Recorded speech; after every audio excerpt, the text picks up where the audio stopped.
Welcome to the hidden scandals of history, where today we're looking at none other than William the Conqueror. William wasn't just busy conquering England, he was also mastering the art of personal drama. Forget about the dull history lectures, we're here to spill the historical tea on William. So, let's wipe away the dust of centuries and peek into the gossip columns of the Norman Conquest.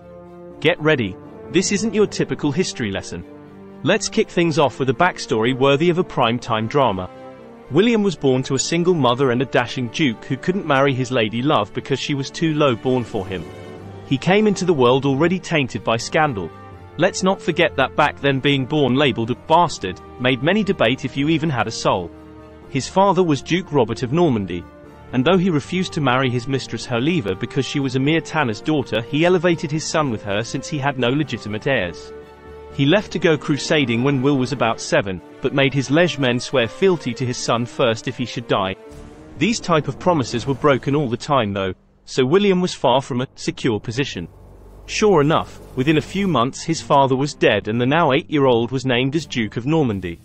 Though many of his contemporaries called him William the Bastard, or the Bastard Duke. As you can imagine, this gave the boy a bit of a complex that lasted his whole life. Nonetheless, he managed to foil many attempts to use him as a political pawn and even to murder him for his title. And people today think their childhood is tough. Our boy Billy didn't just mope around about his bastard label though. Oh no, he turned it into a personal brand. He was obviously mocked by the nobility and commoners alike behind his back.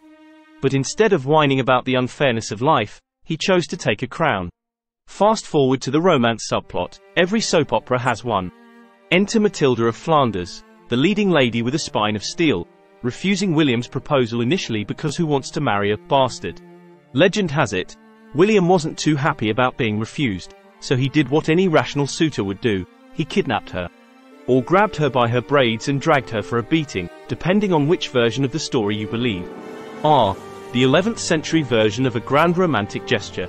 Surprisingly, this bizarre courtship worked, and they became the power couple of medieval Normandy, proving that sometimes a rocky start can lead to a solid partnership.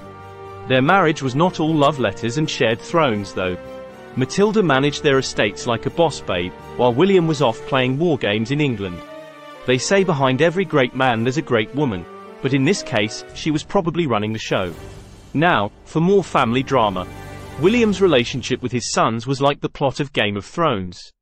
There was Robert, the eldest, who had a love-hate relationship with Daddy Dearest. It was mostly hate though, especially after he led a rebellion against William. Talk about family dinners being awkward. Then there were William's other sons, William Rufus and Henry, who waited eagerly in the background, plotting their rise, turning sibling rivalry into an extreme sport. Each son wanted a piece of the kingdom, and William's succession plan to divide the kingdoms was like a battle royale death match, called Who Wants to Be a Medieval Monarch? Tyrannical leadership, harsh laws and unexpected decrees. In between family feuds, William found time to lay down some laws that were a real burden to the people. Reflecting his need to maintain control over a newly conquered and frequently rebellious territory, William was known for his harsh policies, even for medieval times. His reign was marked by a series of brutal crackdowns and eye-raising policies that would make even the most seasoned politician today think twice. Here are some examples of his creative punishments. 1. Mutilation as deterrence. One of William's tactics to deter theft was mutilation.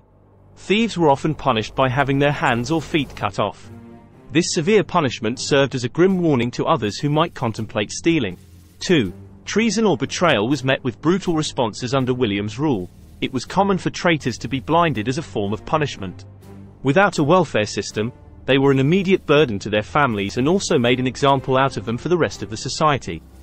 If they survived with no antibiotics. 3.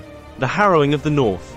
While not a punishment against an individual, this was a devastating act against an entire region. In response to rebellion in the north of England, William ordered his forces to destroy homes, crops, livestock, and food stores, resulting in widespread famine and death. This scorched earth policy was intended to punish the northern rebels and weaken resistance against his rule. The region was so decimated it took centuries for the population to recover. 4. There are accounts that suggest castration was used as a punishment for certain serious offenses. It was both a physical punishment and a social humiliation. As an added bonus, it ensured that the punished could not produce heirs who might seek revenge. 5. William's introduction of the forest law was another form of creative control. He designated large areas of land as royal forests, where common people were forbidden to hunt. Breaking these laws could result in severe penalties, including blinding. The forest laws were widely resented and seen as an abuse of royal power, reflecting William's desire to control every aspect of life in England. And finally, the finale, William's death and the disastrous aftermath. How does a man who has been leading armies since boyhood die? By injuries from his own horse. He hit the saddle so hard during a fall he ruptured his intestines and soon died. His funeral was the stuff of legends. His fat body, some said looked like a pregnant woman, had to be forced into the stone sarcophagus, which literally burst open his putrid bowels during the ceremony, making all the clergy run away from the stench. If that's not a metaphor for his overstuffed, drama-laden life, I don't know what is. William the Conqueror. Sure, there were the conquests and the crown. His story is a rich tapestry of personal ambition, revenge, greed, lust for power, and of course scandal. Remember, history isn't just about dates and treaties, but about real people with real lives and complications. There you have it, the life of William the Conqueror, a saga of power, passion, and more than a pinch of pettiness. Thanks for joining me on this historical tale. Remember, the past might be set in stone, but it's anything but boring. Join us again as we keep digging up those hidden history stories that make history so deliciously spicy. Please like and subscribe to keep the hot tea coming. Hit the notification bell to stay in the history gossip loop.